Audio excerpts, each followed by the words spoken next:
कल्पना कीजिए कि एक B-52 बॉम्बर उड़ान भरता है और सिर्फ 90 मिनट में वह चीनी परमाणु हथियारों पर बम बरसाता है, उन्हें एक झटके में नष्ट कर देता है। हम अफगानिस्तान ताकत और गरिमा के साथ छोड़ेंगे। बगराम दुनिया के सबसे बड़े एयरबेस में से एक हमने बिना किसी कीमत के दे दिया। यह किसी हॉलीवुड फिल्म जैसी लगती है ना? लेकिन ट्रंप ऐसी रोकथाम को सच करना चाहते हैं। प्रिय देशवासियों, अफगानिस्तान के लोगों को, अफगानिस्तान के मुस्लिम भाइयों, हम आपको आश्वस्त करते हैं, मोलभाव नहीं करेंगे, दूर नहीं जाएंगे, इन जावाओं में भी नहीं। परमाणु हथियारों को भूल जाओ। यहाँ तक कि चीन और रूस की जीवन रेखाएं, उनकी महत्वपूर्ण उद्योग हमेशा डर की छाया में रहेंगे। यह असली मिशन इम्पॉसिबल जैसा है। अगर यह साहसी मिशन सफल हुआ तो एशिया में शक्ति संतुलन हमेशा बदल सकता है। 18 सितंबर 2025 लंदन। राष्ट्रपति डोनाल्ड ट्रंप ने प्रेस कॉन्फ्रेंस में बयान दिया, हम बगराम एयरबेस वापस लेने की कोशिश कर रहे हैं। अगर अफगानिस्तान ने नहीं दिया तो बुरा होगा। इस बयान ने तुरंत अंतर्राष्ट्रीय ध्यान आकर्षित किया। फिर प्रतिक्रिया आई। अफगानिस्तान ने तुरंत जवाब दिया। विदेश मंत्री आमिर खान मुत्ताकी ने कहा, साफ तौर पर हमारी जमीन का 1 इंच भी अमेरिकियों को नहीं दिया जाएगा। रुख साफ था कि कोई बातचीत या समझौता नहीं होगा। यह एक मरी हुई राष्ट्र की धमकी जैसी लग रही थी। सिवाय इसके कि इतिहास की राय कुछ और थी। अमेरिका ने अफगानिस्तान में 20 साल और $23 ट्रिलियन से ज्यादा खर्च किए, लेकिन अंत में तालिबान को फिर से सत्ता में छोड़कर चला गया। इसे साम्राज्यों का कब्रिस्तान यूं ही नहीं कहते, लेकिन इस बार योजना अलग है। इसके पास निश्चित सफलता की 3 रणनीतियां हैं। यह और लोगों तक पहुंचना चाहिए, क्योंकि YouTube युद्ध से जुड़े विषयों वाले वीडियो को सपोर्ट नहीं करता, लेकिन आप हमें सपोर्ट करने के लिए लाइक बटन दबाकर मदद कर सकते हैं। धन्यवाद। अमेरिका इसे वापस पाने के लिए आसमान पाताल एक करने को तैयार है, क्योंकि बगराम सिर्फ एक और बेस नहीं है, यह हर मायने में एक मास्टरपीस है। बगराम एयर बेस अफगानिस्तान के परवान प्रांत में स्थित है, जो काबुल से लगभग 37 मील उत्तर में है और चारों तरफ हिंदू कुश पर्वतों की ऊंची चोटियों से घिरा हुआ है। अपने चरम पर यह बेस करीब 24 वर्ग किलोमीटर में फैला था। यह लगभग 93 वर्ग मील है, जिससे यह दुनिया का सबसे बड़ा और मजबूत सैन्य ठिकानों में से एक बनता है। चीन को सबसे ज्यादा डराने वाली बात यह नहीं है।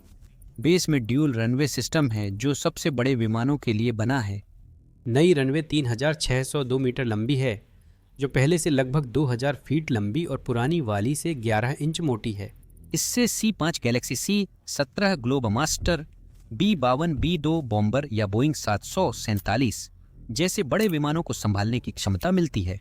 दूसरी रनवे रखरखाव के दौरान भी उड़ानों को जारी रखने में मदद करती है। रनवे के हर हिस्से को भारी उपयोग के लिए डिजाइन किया गया है। बगराम सैन्य विमानन का पावर हाउस बनकर अमेरिका को चीन की संवेदनशील सीमा पर अग्रणी स्थान देता है। ध्यान रहे, कोई भी अन्य अमेरिकी बेस इतनी नजदीक नहीं आता। सिर्फ लगभग 92 किलोमीटर या 57 मील की दूरी पर शिनजियांग से, यानी मुश्किल से 1 घंटे की उड़ान, यह बीजिंग की सबसे महत्वपूर्ण परमाणु और मिसाइल साइट्स के बिल्कुल पास है। जब 2025 में यह खबर आई कि वॉशिंगटन बगराम को फिर से अपने कब्जे में लेने की योजना बना रहा है, तो चीन ने काफी तीखी प्रतिक्रिया दी। बीजिंग ने चेतावनी दी कि अफगानिस्तान का भविष्य उसके अपने लोगों के हाथ में होना चाहिए और ऐसे कदमों से सावधान रहने को कहा जो टकराव को भड़का सकते हैं। अधिकारियों ने अफगान संप्रभुता के सम्मान और शिनजियांग की परमाणु सुविधाओं के पास अमेरिकी बलों की मौजूदगी पर चिंता जताई। रूस, ईरान और पाकिस्तान के समर्थन से चीन ने इस कार्रवाई को क्षेत्रीय शांति के लिए खतरा बताया और कहा कि वह अपने पश्चिमी दरवाजे पर अमेरिका को फिर नहीं जमने देगा। इस प्रतिक्रिया के पीछे कारण यह है कि शिनजियांग वही जगह है जहां वह अपने DF-21 और DF-26 लॉन्च सिस्टम छुपाता है। इन्हें कैरियर किलर और गुआम किलर कहा जाता है, जो अमेरिकी सेनाओं को दूर रखने के लिए बने हैं। बगराम से यह सब स्पष्ट दिखता है। वे लक्ष्य जिन पर बीजिंग निर्भर करता है कि वे अछूते रहेंगे, वे पूरी तरह से पहुंच में होंगे। DF-21 1500 किमी से ज्यादा दूर जा सकता है। यह लगभग 930 मील है और DF-26 करीब 4000 किलोमीटर 2500 मील तक जा सकता है। दोनों को शिनजियांग में तैनात किया गया है, जो सुरंगों और रेगिस्तान में छिपे साइलों की परतों के नीचे हैं। यहीं चीन का परमाणु आधारभूत ढांचा है। शायद शुरुआती DF-41 इंटरकॉन्टिनेंटल बैलिस्टिक मिसाइल भी यहीं रखे गए हैं। चीन इससे सबसे ज्यादा डरता है, सिर्फ इसलिए नहीं कि वहां अभी क्या रखा है, बल्कि इसलिए भी कि भविष्य में वह वहां क्या छुपाने की योजना बना रहा है। चीन के पास फिलहाल लगभग 600 परमाणु वारहेड्स हैं और वह आने वाले वर्षों में इसे लगभग 1000 तक बढ़ाने की योजना बना रहा है। शिनजियांग इस विस्तार में एक केंद्रीय भूमिका निभाता है। यह चीन को सैकड़ों नए साइलो और मिसाइल साइट्स बनाकर अधिक टिकाऊ परमाणु शस्त्रागार विकसित करने में मदद करता है। अमेरिका के लिए यह एक गंभीर रणनीतिक खतरा पैदा करता है। DF-26 जैसी मिसाइलें 4000 किमी रेंज के साथ कम चेतावनी में गुआम, दक्षिण कोरिया, जापान जैसे अमेरिकी सहयोगियों और सैन्य ठिकानों तक पहुंच सकती हैं। चीन इस खतरे को अच्छी तरह जानता है। मिसाइलों को इधर उधर किया जा सकता है या छुपाया जा सकता है, लेकिन इसकी असली रीढ़, इसकी महत्वपूर्ण उद्योग ऐसा नहीं कर सकते। शिनजियांग चीन की सैन्य शक्ति और महत्वपूर्ण उद्योग दोनों के लिए उसकी गुप्त रीढ़ है। सैटेलाइट इमेजरी में हामी और ह्यूमन साइलो सहित सैकड़ों नए निर्माण स्थल दिखते हैं, जहां 100 से ज्यादा नए ICBM हो सकते हैं। इससे भी बड़ा खतरा यह है कि शिनजियांग खनिजों और रक्षा निर्माण का केंद्र है। लिथियम, बेरिलियम, टाइटेनियम, मैग्नीशियम और सोलर ग्रेड पॉलीसिलिकॉन यहां से चीन की सैन्य व औद्योगिक आपूर्ति श्रृंखलाओं और परमाणु हथियारों में जाता है। मिलान एयरबेस और लपट नूर जैसी प्रमुख सुविधाएं, साथ ही 360 से अधिक PLA सैन्य ठिकानों के साथ शिनजियांग को पश्चिमी चीन का सबसे अधिक सैन्यीकृत क्षेत्र बनाती हैं। लेकिन बगराम से ये छिपे नहीं हैं। यह बेस अमेरिका को ड्रोन, सिग्नल इंटरसेप्ट और निगरानी से पश्चिमी चीन के लॉन्च फील्ड, भंडारण स्थल और रडार स्वीप पर नजर रखने की सुविधा देता है। बगराम के रनवे भारी विमानों को संभाल सकते हैं। B-52, B-1B और लंबी दूरी के स्ट्राइक बॉम्बर जो JSM-ER जैसे सटीक क्रूज मिसाइल ले जा सकते हैं। आदेश मिलते ही वे घंटों में चीनी मिसाइल केंद्र पहुंच सकते हैं। भूमि आधारित प्रणालियां जैसे ATACMS कमांड बंकर या लॉजिस्टिक नोड्स को निशाना बना सकती हैं, बिना चीन के अंदर गहराई तक जाए। संक्षेप में, बगराम चीन के पश्चिमी मिसाइल और सैन्य नेटवर्क के केंद्र पर सर्जिकल छुरी की तरह है। सब कुछ रोमांचक लगता है, पर असल में ऐसा नहीं है। अमेरिका को यह बेस हासिल करने में, या यूं कहूं कि इसे फिर से वापस पाने में, काफी मुश्किलों का सामना करना पड़ेगा। 9/11 हमलों के बाद 11 सितंबर 2001 को पूरी दुनिया रातों रात बदल गई। ओसामा बिन लादेन के नेतृत्व में अल कायदा द्वारा किए गए समन्वित हमलों की एक श्रृंखला में लगभग 3000 अमेरिकियों की मौत हो गई थी। अमेरिका ने नेटवर्क का पता अफगानिस्तान तक लगाया, जहां तालिबान ने बिन लादेन और उसके लड़ाकों को शरण दी, जिससे वे स्वतंत्र रूप से प्रशिक्षण व संचालन कर सके। वॉशिंगटन ने तालिबान से उसे सौंपने को कहा, लेकिन उन्होंने मुकदमे के लिए तीसरे देश भेजने की पेशकश की, जिसे अमेरिका ने ठुकरा दिया। इस इनकार ने ट्रिगर का काम किया। 7 अक्टूबर 2001 को अमेरिका ने यूके के साथ ऑपरेशन एंड्यूरिंग फ्रीडम शुरू किया, ताकि अल कायदा और तालिबान सरकार को गिराया जा सके। यह 20 साल के युद्ध की शुरुआत थी, जिसने अफगानिस्तान और अमेरिकी विदेश नीति को बदल दिया। हमले के तुरंत बाद अमेरिकी सेनाओं ने काबुल के उत्तर में पुराने सोवियत बगराम एयर बेस पर कब्जा किया। यह बेस 1950 के दशक का था। बगराम से अमेरिका ने युद्ध नियंत्रित किया। हवाई हमले और विशेष अभियान वहीं से शुरू हुए, ताकि उत्तरी गठबंधन को काबुल, कंधार और तोराबोरा से तालिबान हटाने में मदद मिले। हजारों बमबारी, ड्रोन और क्लोज एयर सपोर्ट उड़ानें इसी रनवे से शुरू हुईं। लेकिन यह सिर्फ एक बेस नहीं था, यह अमेरिका की जीवन रेखा थी। यह बेस सिर्फ युद्ध के लिए नहीं, बल्कि पूरे युद्ध की लॉजिस्टिकल जीवन रेखा था। सैनिक एयर स्ट्रिप से गुजरते, रोज सप्लाई ईंधन आता और मेडवैक हेलीकॉप्टर घायल सैनिकों को घर लाते थे। बगराम अस्पताल ने कई अमेरिकी और अफगान सैनिकों का इलाज किया जो मोर्चे पर नहीं लौट सके। यह अमेरिकी खुफिया अभियानों का मुख्य केंद्र भी था। कड़ी सुरक्षा में CIA और JSOC ने गुप्त कार्यक्रम और पूछताछ चलाई। बगराम डिटेंशन सेंटर मानवाधिकार उल्लंघन, यातना, अनिश्चितकालीन हिरासत और आतंक विरोधी युद्ध के लिए बदनाम हो गया, जिस पर बाद में दुनिया ने सवाल उठाए। इस बेस ने अमेरिकी और गठबंधन सैनिकों की तेज तैनाती को हेलमंद, कंधार और उत्तर पूर्व में विद्रोह विरोधी प्रयासों के लिए संभव बनाया। यह संयुक्त स्पेशल ऑपरेशंस कमांड मिशनों का केंद्र था, जो उच्च मूल्य लक्ष्यों को निशाना बनाता और नाटो व सहयोगी सैनिकों की आवाजाही का समन्वय इंटरनेशनल सिक्योरिटी असिस्टेंस फोर्स के जरिए करता था। बगराम कितनी पागलपन भरी थी, देखिए। रुको, मैंने सिटी कहा, वो सच में शहर जैसा था। यहाँ 50 बेड का अस्पताल है, जिसमें ऑपरेशन थिएटर और ट्रॉमा बे है। जो गंभीर चोटों का इलाज कर सकता है।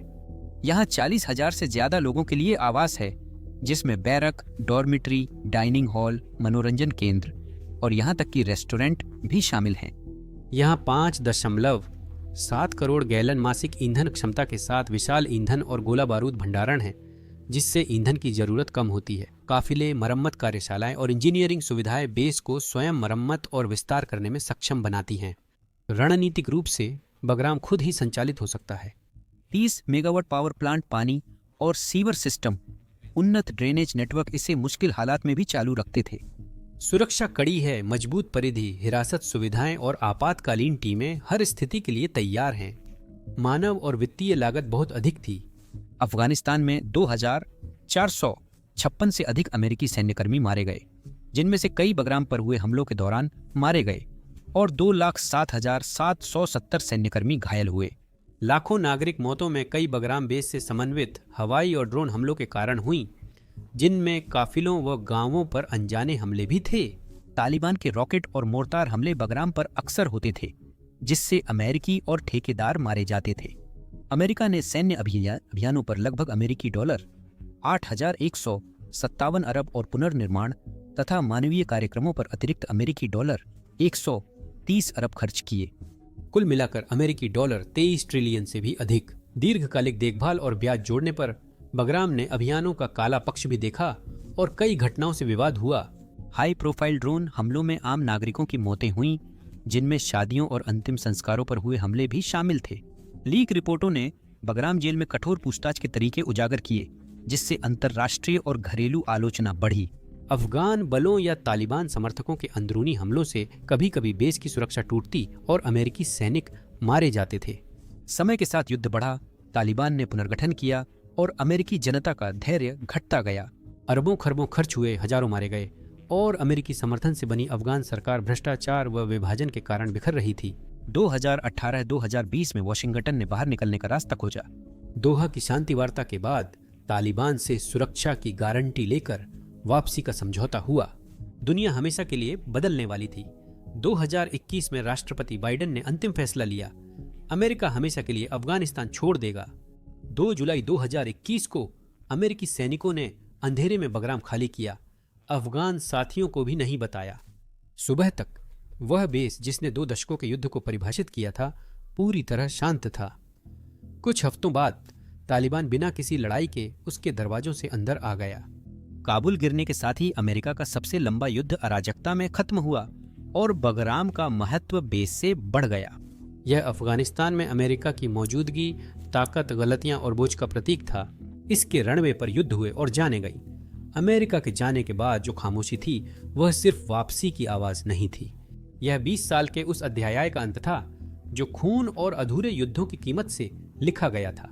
लेकिन 4 साल बाद सब बदल गया। वही एहसास था। ट्रंप जब लौटे, उन्होंने एक बात समझी, अमेरिका को वह जगह हर हाल में वापस चाहिए थी। क्या इसका मतलब है कि फिर से साम्राज्यों के कब्रिस्तान में वापस जाना, हजारों सैनिकों को खोने और खरबों डॉलर खर्च करने के बाद? असल में हाँ, लेकिन वैसे नहीं जैसे अमेरिका पहले काम करता था। देखिए, अमेरिका के पास 2 विकल्प हैं। पहला है बिना किसी खून खराबे के सब कुछ हासिल करना। दूसरा विकल्प खून खराबे की ओर ले जा सकता है।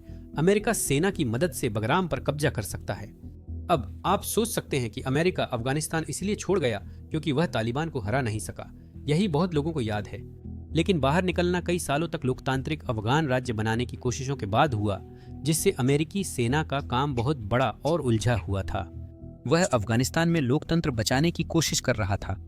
इसमें राष्ट्र निर्माण, पुलिस प्रशिक्षण, चुनाव कराना और सिर्फ लड़ाई नहीं, ये सब था। अगर अमेरिकी सेना को सिर्फ एक एयरबेस पर कब्जा और उसे बनाए रखना होता तो वे यह बहुत आसानी से कर सकते थे। उदाहरण के लिए 2001 में अमेरिकी सैनिकों ने काबुल के आसपास के एयरफील्ड्स को सुरक्षित करने के लिए तेजी से कदम उठाया और उन्होंने यह काम बहुत आसानी से कर लिया। इस बार यह काम 10 गुना ज्यादा मुश्किल होगा क्योंकि ड्रैगन ने अफगानिस्तान में अपने पंजे गहरे गाड़ दिए हैं। पिछले वर्षों में उन्होंने चीन से करीबी संबंध बनाए, जो अफगानिस्तान को रणनीतिक और संसाधनों से भरपूर मानता है। चीन ने तालिबान को आर्थिक मदद, ड्रोन और संभवतः अन्य सैन्य उपकरण दिए हैं। इनसे तालिबान आपूर्ति मार्गों पर हमले, अमेरिकी संचार जाम और ड्रोन से बेस पर विमान परेशान कर सकता है। वे उस इलाके को भी बहुत अच्छी तरह जानते हैं और घात लगाकर हमला करने, सड़क किनारे बम लगाने और हिट एंड रन हमलों के जरिए अमेरिकी बलों के लिए इसे और महंगा बना सकते हैं। तालिबान भी ऐसे तरीकों से जवाबी हमला करेगा जिससे बेस को संभालना बहुत मुश्किल हो जाएगा। चीन खुफिया जानकारी, पैसा और समर्थन देकर तालिबान को हमलों की योजना बनाने और अमेरिकी सैन्य उपस्थिति की मंजूरी रोकने में मदद कर सकता है। इसका मतलब है कि बगराम में फिर से पैर जमाना रातों रात नहीं हो पाएगा। यह अफगानिस्तान के जटिल राजनीतिक माहौल में योजना, दबाव और धैर्य पर निर्भर करेगा। यही पहला विकल्प काम आता है। न खून खराबा, न जान जाएगी, सिर्फ शतरंज की चालें होंगी। अमेरिकी दूत तालिबान नेताओं से सीधी बातचीत कर सकते हैं और आतंकवाद विरोधी सहयोग या आर्थिक रियायतें देकर हवाई अड्डे के सीमित या संयुक्त उपयोग की अनुमति ले सकते हैं। दूसरा तरीका रणनीतिक दबाव पर है। वॉशिंगटन पहुंच को राजनीतिक रूप से मूल्यवान बनाने के लिए मानवीय राहत, विकास के धन या राजनयिक समर्थन जैसी प्रोत्साहन योजनाएं पेश कर सकता है। रास्ता सीधा है, कूटनीति और बातचीत। लेकिन विशेषज्ञों के अनुसार अमेरिका के पास इससे भी बेहतर विकल्प हैं। वे पैसे और मान्यता को उपकरण की तरह इस्तेमाल कर सकते हैं। अमेरिका के पास अफगानिस्तान की अधिकांश जमी हुई विदेशी संपत्ति है, करीब $7 अरब न्यूयॉर्क फेड में, जो करीब $95 अरब का हिस्सा है। इस पैसे का कुछ हिस्सा जारी करना या एक बार भुगतान वार्षिक ट्रांसफर देना तालिबान को सहयोग के लिए प्रोत्साहित कर सकता है। यह उनका ही पैसा है जिसे अमेरिका उन्हें लौटा सकता है और उनकी जेब से कुछ खर्च नहीं होगा। राजनयिक रूप से अमेरिका ने तालिबान सरकार को अब तक पूरी मान्यता नहीं दी।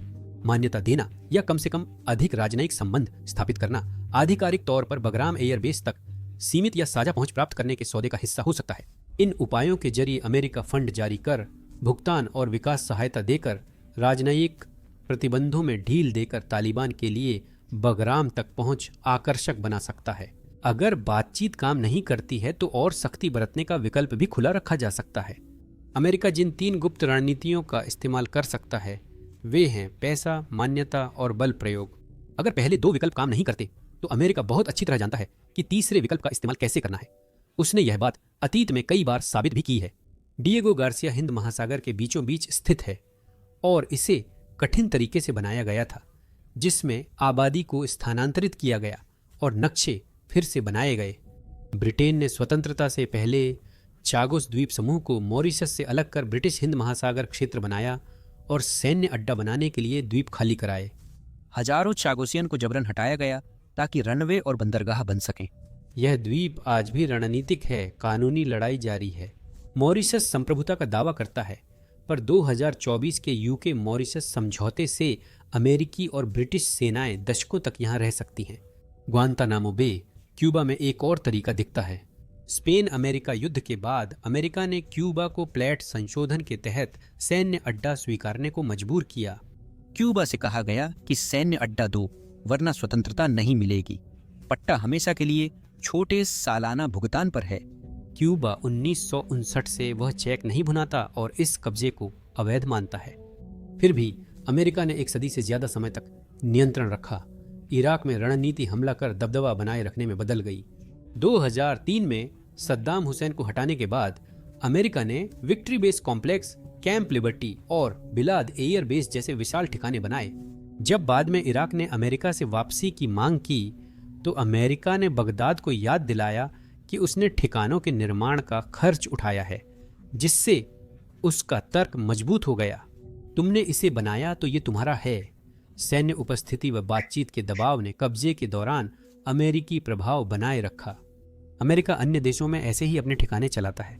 इसमें कई रणनीतियां हैं, कभी सूक्ष्म, कभी जबरदस्ती, कभी सीधे बल का उपयोग। ये ऐतिहासिक घटनाएं सिर्फ इतिहास नहीं हैं। ये ऐसे लगते हैं जैसे वॉशिंगटन के पास बगराम तक फिर से पहुंचने के लिए अपनाई जा सकने वाली रणनीतियों की एक सूची हो। बगराम पर अमेरिकी नियंत्रण की संभावना से चीन ही नहीं, रूस भी नाराज हुआ। देखिए, बगराम रूस के प्रभाव क्षेत्र के ठीक नीचे स्थित है। वहीं से मध्य एशिया शुरू होता है और मॉस्को का प्रभाव कम होने लगता है। ये ताजिकिस्तान की राजधानी दुशानबे के पास है और कजाकिस्तान, उज्बेकिस्तान, किर्गिस्तान के भी करीब है। यह रूस की दक्षिणी सीमा के पास अमेरिकी नियंत्रण वाला बेस है। यहाँ से अमेरिका उस क्षेत्र पर नजर रख सकता है जो मॉस्को की सुरक्षा के लिए अहम रहा है। ये मध्य एशियाई देश कभी सोवियत संघ का हिस्सा थे और दशकों तक रूस से गहराई से जुड़े रहे। मॉस्को व्यापार, ऊर्जा और सैन्य साझेदारियों से आज भी प्रभाव बनाए रखने की कोशिश करता है, लेकिन क्षेत्र उतना सुरक्षित नहीं जितना दिखता है। यहाँ की सीमाएं लंबी और पतली हैं, इलाका सुरक्षित करना मुश्किल है और स्थानीय राजनीति अक्सर बदलती रहती है। रूस की पश्चिमी सीमा की तुलना में यह दक्षिणी क्षेत्र खुला और असुरक्षित है, जिससे इसकी अहमियत बढ़ती है। बगराम से अमेरिका चुपचाप निगरानी कर सकता है और जरूरत पड़ने पर रूस के अहम ठिकानों तक पहुंच सकता है। यहाँ सेंसर, निगरानी उड़ानें और पोस्ट ताजिकिस्तान में रूस के 201 सैन्य अड्डे व किर्गिस्तान के कांत से हवाई अभियानों की निगरानी कर सकते हैं। लंबे रनवे और टैंकर सपोर्ट से हमले के विमान व क्रूज मिसाइलें दूर तक पहुंच सकती हैं। कुछ ही घंटों में बगराम से लड़ाकू विमान या बम वर्षक पास के रूसी मिसाइल गैरीसन और कोस्विंस्की पर्वत के कमांड कॉम्प्लेक्स को खतरे में डाल सकते हैं।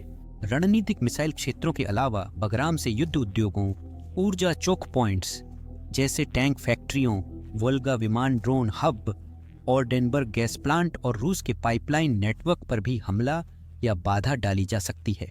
इस एयरफील्ड से अमेरिका युद्ध क्षेत्र को नियंत्रित कर सकता है, देख सकता है कि क्या हो रहा है और रूसी सैन्य वे औद्योगिक केंद्रों पर दबाव बना सकता है। रूस और चीन को अपने ऊर्जा स्रोतों की सुरक्षा की चिंता है। रूस को सीधा, चीन को अप्रत्यक्ष खतरा है।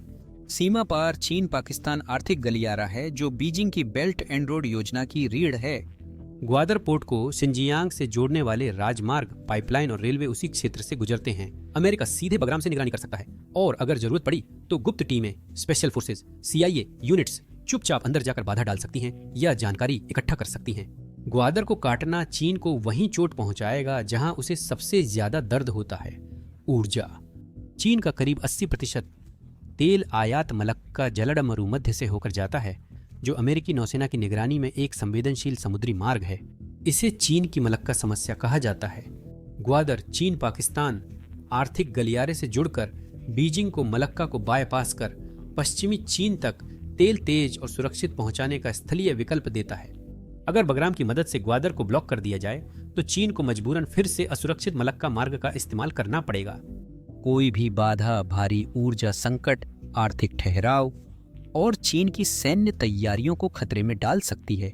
इसी कारण ग्वादर सिर्फ बंदरगाह नहीं बल्कि चीन की ऊर्जा आपूर्ति और विकास के लिए रणनीतिक जीवन रेखा व सेफ्टी वाल्व है।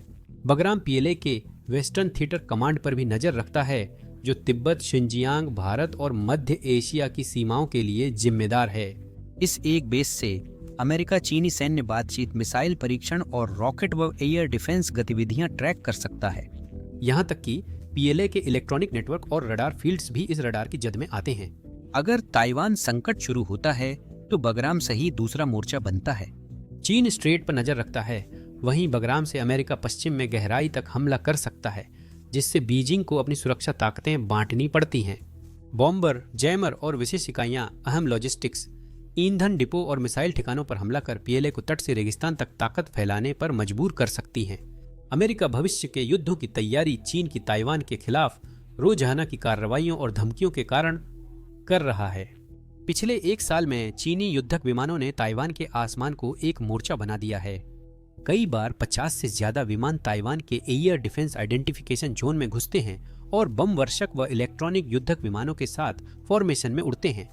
हर मिशन एक नाकाबंदी या आक्रमण का अभ्यास करता है, जिससे ताइवान की वायुसेना हमेशा सतर्क रहती है और उसके पायलट लगभग रोजाना आसमान में रहते हैं। ये साधारण अभ्यास नहीं, पूर्वाभ्यास हैं। जमीन पर भी चीन की तैयारियां उतनी ही सुनियोजित हैं। तट के पास चलने वाली नागरिक नौकाएं अब उभयचर हमला जहाज बन रही हैं, जो सैनिकों, वाहनों व सामान को सीधे ताइवान तट तक ले जा सकती हैं। फुजियान से सैटेलाइट तस्वीरें ताइवान के पास इन बदलावों को लाइव दिखाती हैं। यह चीन के नागरिक बेड़े का शांत रूपांतरण है, जिसे आदेश मिलते ही आक्रमण बल बनने को तैयार किया गया है। बीजिंग का युद्ध चीजों के परे तारों और स्क्रीन पर चलता है। साइबर यूनिट्स ताइवान की सरकारी प्रणालियों और बुनियादी ढांचे पर हमला कर कमांड नेटवर्क को मिसाइल दागने से पहले पंगु बना देती हैं। इसी समय सोशल मीडिया पर भ्रामक जानकारी फैलाने के अभियान चलाए जाते हैं और ताइवान के अधिकारियों पर इनाम रखे जाते हैं। ये सब एक बड़े प्रयास का हिस्सा है ताकि लोगों में फूट डाली जा सके, उन्हें भ्रमित किया जा सके और मनोबल को कमजोर किया जा सके। अंदर से बाहर तक चीनी रणनीति सिर्फ डिजिटल मोर्चे पर ही नहीं रुकती, यह ताइवान को कूटनीतिक और आर्थिक रूप से भी अलग थलग कर रही है, देशों पर औपचारिक संबंध तोड़ने का दबाव बना रही है और व्यापार को हथियार बना रही है। 2025 में बीजिंग ने ताइवान के अनानास और झींगा के आयात पर अचानक प्रतिबंध लगाया, जिससे आर्थिक ताकत का संदेश गया। पीपुल्स लिबरेशन आर्मी ताइवान जलमरू मध्य में बड़े नौसैनिक और मिसाइल अभ्यास कर द्वीप को घेर लेती है। व्यवहार से पहले अभ्यास कागज पर करें। हर अभ्यास अधिक साहसी होता है। ताइवान के चुनाव या बड़े आयोजनों के वक्त इन्हें सावधानी से तय किया जाता है ताकि दबाव बढ़े। ताइवान के 2024 राष्ट्रपति शपथ समारोह के दौरान पीएलए के जहाजों और मिसाइल इकाइयों ने द्वीप को चारों ओर घेर लिया, मानो हमले का अभ्यास हो रहा हो। यह सब कुछ स्पष्ट करता है कि चीन सही मौका नहीं ढूंढ रहा बल्कि उसे खुद बना रहा है, यह सुनिश्चित करते हुए कि जब वह दिन आएगा ताइवान पहले से ही थका हुआ, अलग थलग और घिरा हुआ होगा। और यह सिर्फ ताइवान की बात नहीं है। यूक्रेन की घटना के कारण अमेरिका के लिए रूस की तैयारी जरूरी है। देखते हैं रूस ने फिर खुद को अमेरिका का सबसे बड़ा खतरा कैसे साबित किया। जहां बीजिंग चुपचाप ताइवान पर दबाव बना रहा है, वहीं दुनिया के दूसरी तरफ यूरोप पर एक और भी बड़ी और हिंसक तूफान टूट रहा है। रूस ने 24 फरवरी 2022 को यूक्रेन पर अपना पूर्ण पैमाने पर आक्रमण शुरू किया, हर दिशा से हमला करते हुए। उत्तर में बेलारूस के रास्ते, पूर्व में डोनबास से और दक्षिण में क्रीमिया के जरिए। कुछ घंटों में मिसाइल और हवाई हमलों ने कीव, खार्किव, मेरियोपोल को हिला दिया, जिससे द्वितीय विश्व युद्ध के बाद यूरोप का सबसे बड़ा युद्ध शुरू हुआ। उस दिन से अमेरिका यूक्रेन की जीवन रेखा बना। अधिकांश समर्थन अमेरिकी भंडार से त्वरित निकासी, यूक्रेन सुरक्षा सहायता पहल और विदेशी सैन्य वित्तपोषण के जरिए मिला। इस सहायता में high mobility artillery rocket system, Patriots, NASAMS वायु रक्षा, Javelin, Stinger, Bradley fighting vehicle, M1 Abrams tank drone, radar और सटीक गोला बारूद शामिल थे। जैसे जैसे युद्ध बढ़ा, आपातकालीन सहायता, दीर्घकालिक रक्षा अनुबंधों और यूक्रेन की सरकार, सेना व ऊर्जा क्षेत्र के लिए लगातार वित्त पोषण में बदल गई। अमेरिकी खुफिया संचार प्रणालियां और उन्नत प्रशिक्षण ने यूक्रेन की रक्षा को तेज और समन्वित बना दिया। हथियारों के साथ साथ अमेरिका ने आर्थिक और मानवीय सहायता में भी दुनिया का नेतृत्व किया। अरबों डॉलर यूक्रेन की ऊर्जा ग्रिड को स्थिर करने, अस्पतालों का पुनर्निर्माण करने, भोजन और दवाइयां उपलब्ध कराने और पूरे यूरोप में शरणार्थियों का समर्थन करने में लगाए गए। फिर भी इतनी मदद के बाद भी अक्टूबर 2025 तक रूस यूक्रेन की 19% भूमि पर काबिज है। रूस लुहांस्क, दोनेत्स्क, जापोरिजिया, खेरसोन के बड़े हिस्सों और पूरे क्रीमिया पर कब्जा किए है। यूक्रेन का बुनियादी ढांचा तबाह हो चुका है। बिजली संयंत्र, ग्रिड और जल प्रणालियों पर बार बार हमलों से लगातार बिजली कटौती और कमी हो रही है। डोनबास और दक्षिणी इलाकों में सड़कों, रेलवे, पुलों पर बमबारी कर आवाजाही और मदद में बाधा डाली गई। फ्रंट लाइन कस्बों के स्कूल और अस्पताल खंडहर हो गए हैं। फरवरी 2022 से अक्टूबर 2025 तक यूक्रेन में नागरिकों की हानि भारी रही है। संघर्ष शुरू होने के बाद 12,650 से ज्यादा नागरिक मारे गए और 29,392 से अधिक घायल हुए। देश में 36 मिलियन से ज्यादा लोग आंतरिक रूप से विस्थापित हैं और करीब 68 मिलियन ने विदेश में शरण ली है। यह यूरोप में द्वितीय विश्व युद्ध के बाद से सबसे बड़ा शरणार्थी संकट है। ओबुका, मारोपोल और खेरसोन में जांचकर्ताओं को सामूहिक कब्रें और यातना के प्रमाण मिले। यूक्रेन की अर्थव्यवस्था 1/3 घट गई है। इसके औद्योगिक केंद्र और विनिर्माण क्षेत्र नष्ट या कब्जे में हैं। बारूदी सुरंग या बमबारी क्षेत्रों में कृषि बर्बाद हो गई है। स्वास्थ्य और शिक्षा व्यवस्था टूट चुकी है, जिससे गरीबी और गहरे आघात रह गए हैं। युद्ध में यूक्रेन को भारी नुकसान हुआ है। हजारों टैंक, तोपें और ड्रोन नष्ट हो गए हैं, जिन्हें सहयोगी देश समय पर बदल नहीं पाते। पश्चिमी तकनीक, खुफिया जानकारी और साहस से देश लगातार विरोध कर रहा है। 2025 तक रूस डोनेट्स्क में दबाव बढ़ाता जा रहा है। भर्ती और थकावट की रणनीति पर निर्भर है। प्रतिबंधों ने मॉस्को को नहीं रोका है। इसने चीन, ईरान, उत्तर कोरिया और तुर्की से व्यापार कर हथियार उत्पादन जारी रखा है। 2022 में शुरू हुआ तेज आक्रमण अब लंबा, थकाऊ संघर्ष बन गया है, जिसने यूरोप का सुरक्षा मानचित्र बदल दिया। यूक्रेन पश्चिमी समर्थन के साथ अपनी जीवित रहने की लड़ाई लड़ रहा है, जबकि रूस वैश्विक अलगाव और भारी नुकसान के बावजूद अपने कब्जे वाले क्षेत्रों पर काबिज जैस है। यह युद्ध अब सहन शक्ति की कठिन परीक्षा है जिसका अंत साफ नहीं है और बगराम रूस को रोकने में अहम हो सकता है, क्योंकि यह बेस सिर्फ रनवे तक नहीं सीमित है। यहाँ 110 से ज्यादा मजबूत एयरक्राफ्ट रिवेटमेंट्स हैं। हर एक को ब्लास्ट वॉल्स से सुरक्षित किया गया है ताकि फाइटर जेट्स, बॉम्बर्स और ट्रांसपोर्ट प्लेन्स हमलों से बच सकें। 3 बड़े हैंगर में कई हेलीकॉप्टर या फाइटर जेट्स रखे जा सकते हैं और 13 हेक्टेयर से अधिक रैंप स्पेस पार्किंग, मेंटेनेंस और कार्गो ऑपरेशंस के लिए जगह प्रदान करता है। आसमान से लेकर जमीन तक बगराम को लगातार गतिविधि और तत्परता के लिए बनाया गया है। बगराम में कमांड और कंट्रोल भी उतना ही उन्नत है। इस बेस में संचालन, समन्वय और रियल टाइम इंटेलिजेंस प्रोसेस के लिए बहुस्तरीय सुविधाएं हैं। सैटेलाइट कम्युनिकेशन एरियाज पूरी दुनिया से जुड़े रहते हैं। कंट्रोल टावर रडार सिस्टम से फ्लाइट्स के आवागमन को सटीक नियंत्रित करता है। बेस एक साथ एयर, ग्राउंड इंटेलिजेंस और लॉजिस्टिक्स ऑपरेशंस चला सकता है, जिससे इसकी पहुंच पूरे सेंट्रल एशिया तक है। बगराम को वास्तव में मूल्यवान बनाता है कि यह आत्मनिर्भर है और कार्रवाई के लिए हमेशा तैयार रहता है। अमेरिका के लिए बगराम सिर्फ बेस नहीं बल्कि शक्ति, रणनीति और तत्परता का केंद्र है। एक ऐसी जगह जहां से अमेरिका जब चाहे देख सकता है, योजना बना सकता है और कार्रवाई कर सकता है। यह अमेरिका को उस क्षेत्र में तुरंत कार्रवाई की अनुमति देता है जहां दूरी और राजनीति अक्सर सब कुछ धीमा कर देती है। इस स्थान से वाशिंगटन अफगानिस्तान, उत्तरी पाकिस्तान, ईरान की पूर्वी सीमा और सभी मध्य एशियाई देशों में परिणाम तय कर सकता है। यह उत्तर में रूसी गतिविधियों और पूर्व में चीनी प्रभाव पर भी नजर रख सकता है। जहां अन्य अमेरिकी ठिकाने सिर्फ क्षेत्रीय कार्यों तक सीमित हैं, वहीं बगराम एक ऐसा कमांड पोस्ट है जिसकी पहुंच और स्वतंत्रता अद्वितीय है। अमेरिका यह ठिकाना वापस पाएगा या नहीं, समय बताएगा। धन्यवाद।